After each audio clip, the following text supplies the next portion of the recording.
conférence inaugurale autour du thème « La problématique de la théorie de l'espace au pays de Vodou. La place des chefferies organisationnelles africaines dans le tournant spatial. Le cas du Bénin. Plan de communication. Prologue. Réflexion autour de la problématique de la théorie de l'espace Vodou. Les insondables de l'espace. En grand 2, apport de la chefferie organisationnelle à la recherche scientifique et au développement. Grand 3, les insondables de l'espace ou catégorie phénoménologique Vodou ou Hun. En grand 4, la reconnaissance de la chefferie traditionnelle et ses avantages. Et enfin, la conclusion. Le prologue. Les chefferies ont évolué dans le temps et dans l'espace Vodou. Chaque chef est détenteur d'un pouvoir spirituel Vodou qui lui permet de dompter l'espace ou le vide universel. Prenons l'exemple sur le phénomène de l'intrication. Personne ne peut nier de ce que le chef traditionnel ou le rounon a la capacité d'agir sur un objet à distance, de le transformer, de le transférer ou de l'amener chez lui, quelle que soit la distance qui le sépare de l'objet. Il peut voyager sur des kilomètres à la vitesse de la lumière. Il peut faire arrêter un moteur en déplacement. L'exemple le plus connu est celui du roi Béhanzin d'Aboumé, qui a immobilisé un bateau en pleine mer. Vous connaissez la suite, les exemples et exploits dans les traditionnalismes foisonnent en Afrique et notamment au Bénin. Le contraire n'existe nulle part ailleurs. C'est justement l'une des raisons qui a fait que le Bénin a été appelé pays de Vodou. Autrement dit, le pays des merveilles et des puissances. Bien que les chefferies ont été diabolisées, attaquées et méprisées, elles continuent d'exploiter d'autres nouvelles pistes de savoir et de connaissances sans cesse renouvelables. Au-delà de tout ce qui précède, le rôle organisationnel des chefferies est encore 1. Assurer la sécurité des enfants, des femmes, des hommes et des biens. 2. Assurer la couverture sanitaire dans leurs localités respectives à base de la médecine traditionnelle ou endogène. 3. Assurer la sécurité alimentaire ancestrale en consommant les produits de l'agriculture et des localités. 5. Assurer la sécurité des enfants et des femmes contre diverses violences, etc., etc. Les chefferies organisationnelles d'Afrique, en général, et en particulier celles du Bénin, assurent l'équilibre de l'humanité, de même que la gestion de l'espace et du vide universel avant l'arrivée des autres peuples avec leur civilisation ou système de valeurs pour soumettre nos peuples à l'aliénation culturelle à travers les facteurs suivants. Premier facteur, le facteur linguistique. Deuxième facteur, facteur historique. Troisième facteur, facteur spirituel et culturel. Maintenant, nous allons aborder l'introduction. Très rapidement. Les chefferies du Bénin ont été créées pour les fonctions d'organisation des hommes. Elles sont nées de la causalité au sein des peuples des différents êtres culturels géographiques de notre pays, le Bénin, tels que l'ère culturelle géographique de l'ancien royaume Adjatado au Bénin, l'ère culturelle géographique des peuples Ouassangari du Bénin, l'ère culturelle géographique des peuples Bour-Vorta du Bénin. Autrement dit, dans leur évolution historique, les différents peuples se sont donnés de façon rationnelle des dirigeants ou des chefs pour aider à gérer les affaires de leurs localités respectives. D'où la naissance des chefferies organisationnelles ou chefferies traditionnelles. Réflexion autour de la théorie de l'espace vaudou.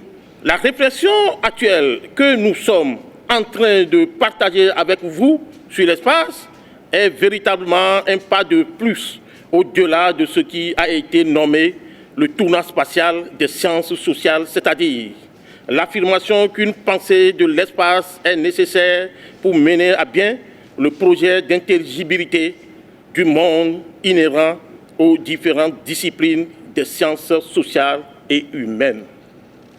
Encore une fois, l'espace dont je parle ici n'est pas le contraire de l'espace dont parlent des nombreux auteurs du XXe siècle, notamment ceux de l'école de Chicago aux États-Unis, mais seulement voilà, ma réflexion apporte des éléments nouveaux consacrés par notre, sinon par nos ancêtres, que la science moderne n'a pas scruté ou abordé, quoique cette science a tessé véritablement plusieurs d'autres éléments de connaissance de nos ancêtres comme vérité scientifique. Nous pensons objectivement que la science, c'est la capacité pour un peuple africain, par les peuples africains, de faire de leur causalité vaudou des éléments de connaissance. Il est évident que la science dite moderne est une expérience occidentale parce qu'elle s'est enfermée dans les considérations du cartésianisme occidental. Nous allons maintenant tenter de vous faire une petite narration relative à ma pensée. Apport de la chefferie béninoise à la recherche scientifique et au développement. Aujourd'hui, c'est le 12 juin. Je vous demande de me suivre bien dans ma logique. Aujourd'hui, c'est le 12 juin. Juin égale 7e mois de l'année. 12 égale 1 plus 2 égale à 3. 3 plus 7, c'est le 7e mois, égale 10. 10 égale 1 plus 0 égale à 1. 1 égale Vodou Khadieso. 2, Vodou Dan. 3, Vodou Torossou. Clarification du concept vaudou. Le vaudou, c'est la totalité de la fusion des énergies qui gouvernent l'espace, le cosmos ainsi que le monde vivant autour de nous. Ce que nous voyons dans les couvents ou dans les forêts sacrées ne sont que des représentations anthropomorphiques de quelques réceptacles des énergies. Chaque figure géométrique ou réceptacle représente le marque des énergies respectives vaudou, lesquelles énergies sont matérialisées en couleurs sur toile appelée Amfongbe, Asia, Anadiagbe ou Angengbe, Planga. En français, drapeau, à savoir les énergies du soleil, du lever du soleil, égale couleur blanche, symbolise le vaudou Dan, ou Segbolissa, et ses dérivés qui prennent possession de l'espace ainsi que le vide universel. Très bien sûr, couleur rouge, c'est-à-dire quand le soleil est dans son trajet, quand il arrive à son point zénithal, le vaudou Khébieso et ses dérivés prennent possession de l'espace, de même que l'environnement. Torossou, couleur noire ou inodore. Les énergies surgissent de l'eau et de partout pour prendre possession de l'espace et de l'environnement. Les trois couleurs se retrouvent dans les premiers drapeaux, le premier drapeau que l'humanité a connu. Ce drapeau est fabriqué et respecte l'ordre des couleurs tel que je l'avais indiqué plus haut. C'est exactement ce drapeau qu'on trouve dans certains couvents ou palais de quelques grands chefs traditionnels. En termes clairs, ce sont les dominateurs, sinon les autres, qui ont imposé plus tard aux pays africains, probablement pendant leur manœuvre de l'escroquerie intellectuelle et de l'escamotage des réalités socio-culturelles africaines, simplement des drapeaux de leur choix. La dernière couleur est celle de Vodou Sakwata, couleur mosaïque. Toutes les énergies des trois premières énergies sont représentées chez le Vodou Sakwata. Il est probable ou improbable que c'est la fusion de ces trois éléments fondamentaux qui gouvernent la gestion de l'espace en assurant à la Terre son mouvement giratoire qui lui permet de ne pas passer plusieurs fois au même point dans l'année. Le professeur Cheikh Anta Diop avait raison de dire que la Terre ne passe pas deux fois sur le même point dans la même année. Il est probablement établi que si la Terre passe plusieurs fois au même point, le passé ne va pas exister. Les fuseaux horaires seront aussi peut-être brouillés. Autrement dit, c'est la fusion de ces trois vaudous, l'énergie qui gouverne le cosmos, ensemble avec le vaudou Sakwata, le gouverneur de la pesanteur, pour réaliser l'équilibre du cosmos pour que l'humanité puisse vivre. Le géographe critique Edward Sosa défend l'idée selon laquelle c'est dans les années 1960-1970 que prend véritablement corps ce tournant spatial, en particulier dans les travaux de Michel Foucault et Henri Lefebvre, Soja 1989. Les insondables de l'espace ou catégorie phénoménologique vaudou ou Hun. En réalité, il réside dans la fusion de l'énergie du disque solaire, de l'énergie du tourbillon, du vent, de la terre et des eaux, des océans, etc. Ils gouvernent l'univers et le vide universel. Ils permettent aussi à chaque personne d'accomplir avec succès des missions respectives que chacun ou chacune s'est assigné dans le cadre de son propre épanouissement. Tenant compte des activités multidisciplinaires qui se font dans les couvents, je pense absolument et objectivement que les Rumpamens sont des cités de l'univers. C'est certainement ce que les Grecs ont appelé plus tard, après leur formation en Afrique, dans les 10 lieux Rumpamens, qui sont, selon ces derniers, des universités. Les cités de l'univers sont aussi des relieux de savoir et des inventions. Ce sont les cités de l'univers qui ont apporté toutes les innovations à l'humanité. Pour vivre, nos ancêtres ont relevé plusieurs défis. Je vais citer quelques-uns. Premier défi, quelles plantes, racines, feuilles, fruits qu'il faut manger quand ils ont faim ou quand ils sont malades? C'est la naissance de la médecine. Pour dater les faits de la naissance jusqu'à l'infini, ils ont inventé l'écriture probablement vers moins 4236 ans, selon certaines sources historiques. Toutes les sciences sont nées dans les Rumpamens, au Bénin, en Afrique. Nous allons citer quelques-unes. La physique quantique est née dans les Rumpamens, c'est-à-dire la physique des particules est née dans les Rumpamens. Les malades qui n'ont pas trouvé leur guérison dans les autres médecines sont guéris dans les Rumpamens au Bénin. Selon l'OMS, plus de 85% des Africains continuent de se soigner dans la médecine traditionnelle.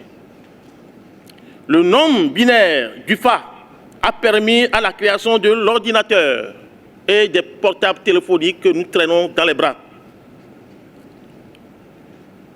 La mathématique est née dans les Rumpamens. La planétologie, c'est-à-dire cette science qui permet aux Hunon, aux Bokonon, d'observer la position des galaxies, des étoiles, et pour des finalités, c'est né dans le Rumpamen, ce que le blanc appellera plus tard la cosmologie ou j'en passe. Toutes les sciences sont nées dans les couvents Hunkpamé des traditionalistes africains. Aujourd'hui, nous n'assistons simplement qu'à leur application. Les Hunkpamé du Bénin existent et fonctionnent toujours et sont sous les responsabilités des chefs traditionnels. La reconnaissance de la chefferie organisationnelle et ses avantages. Pendant que je pense, la reconnaissance de la chefferie organisationnelle du Bénin va être objectivement très avantageuse pour notre pays et ses populations parce que justement, elle va permettre à un plus grand nombre des autorités traditionnelles ou médecins intellectuels traditionnels d'aller au-delà des enjeux épistémologiques et politiques du tournant spatial des années 1960 et 1970, tel que je venais de le démontrer plus haut. Cependant, il serait aussi formidable que les Hunkpamé ou des lieux de travail des chefs traditionnels soient pris en charge par la loi sur la chefferie traditionnelle parce que justement, les Hunkpamé sont certainement des grands laboratoires traditionnels où les découvertes et inventions sont réalisées à travers les catégories phénoménologiques vaudou, énergie. Lesquelles catégories phénoménologiques sont au premier plan en matière de découvertes et inventions parce que c'est à travers ces catégories phénoménologiques que naissent les catégories scientifiques. En langue française, ces catégories phénoménologiques, on peut les appeler des insécables, infiniment petits, invisibles à l'œil nu. Même avec un microscope de la dernière génération qu'on abîmerait quand on force son usage pour les sonder ou pour pouvoir les apprivoiser ou pour les détruire. À vrai dire, pendant nos dizaines d'années de recherche et de travail sur des infiniment petits, nous avons constaté qu'aucune force ou intelligence humaine ne peut éliminer ce que j'appelle les insondables de l'espace ou RUN. RUN égale énergie. RUN non, le chef traditionnel qui a capacité à dompter ou de manipuler les énergies pour certains objectifs. Jusqu'à nos jours, seuls les médecins intellectuels traditionnels du Bénin, en particulier et en général d'Afrique, gardiens des Hunkpamé, c'est-à-dire des cités de l'univers qui ont la maîtrise des insondables de l'espace, ils peuvent les dompter pour des finalités. Quand son Excellence Patrice Talon installait la commission chargée des travaux de la reconnaissance de la chefferie traditionnelle du Bénin, il a donné des directives aux membres de la dite commission. Je cite, « Fouillez, recherchez toutes les données en ce qui concerne notre histoire en cette matière. » Fin de citation. En tant qu'autorité traditionnelle du trône de la chefferie de Folique Bobo, nous ne pouvons pas commettre une erreur de stratégie ou de gabinerie en nous empêchant de remercier et de soutenir ensemble avec le Sinamitrab les efforts du chef de l'État. C'est aussi l'occasion pour nous de remercier encore les différents ministres impliqués dans ce travail. Nos encouragements vont encore à l'endroit des membres de la commission. Notre souhait est que vivement cette réflexion puisse inspirer, notre réflexion puisse inspirer les chercheurs, les universitaires et les universitaires et les membres de la commission installée par le chef de l'État. Enfin, les campus de la biologie sont en réalité des lieux de travail, de formation, où les universitaires et les médecins intellectuels traditionnels du Bénin se sont donné la main en vue de réaliser les beaux technologies, bases de développement de chaque pays africain. En tout état de cause, la reconnaissance des chefferies va faciliter la collaboration entre les médecins, entre la médecine traditionnelle ou les médecines traditionnelles et celle moderne. Elle va permettre aussi aux juges de collaborer avec les médecins traditionnels dans les affaires des jugements de certains dossiers qui tirent leur source des us et coutumes et par non-connaissance de certaines réalités traditionnelles, le juge se déclare incompétent ou condamne sans réserve sur la base du droit moderne les innocents. Nous allons conclure nos réflexions avec les analyses de Henri Lefebvre. Selon Henri Lefebvre, qui a mis en exergue la capacité de l'homme à maîtriser l'espace et de le mettre au service de l'extension du capitalisme.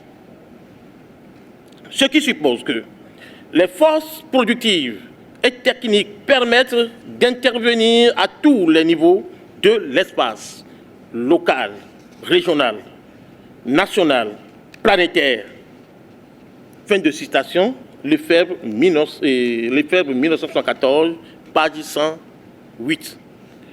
Plus encore, cette production de l'espace se faisait sentir dans la matière même du quotidien, réduisant jusqu'à l'imaginaire des humains, Lefebvre 1968.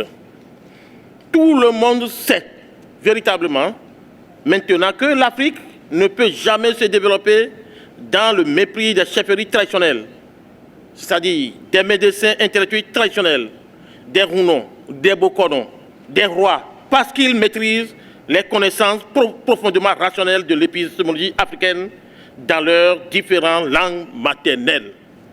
Les intellectuels modernes sont ceux qui sont allés à l'école des autres pour maîtriser les humanités classiques des autres dans leur langue nationale. Au Bénin, c'est dans la langue française qu'on devient intellectuel moderne. En 1997, à la création de l'Institut international de recherche et de formation du professeur Pascal Fantodi, le professeur Fantodi Pascal a déclaré « La révolution philosophique, culturelle et scientifique est en œuvre au Bénin ». Fin de citation. Le constat est clair aujourd'hui que cette révolution est en train d'atteindre son point d'achèvement dans les laboratoires et de recherche scientifique des universités du Bénin, où la plupart des professeurs sont en train de pousser leurs travaux de recherche au-delà des limites du cartésianisme occidental. Je vous remercie.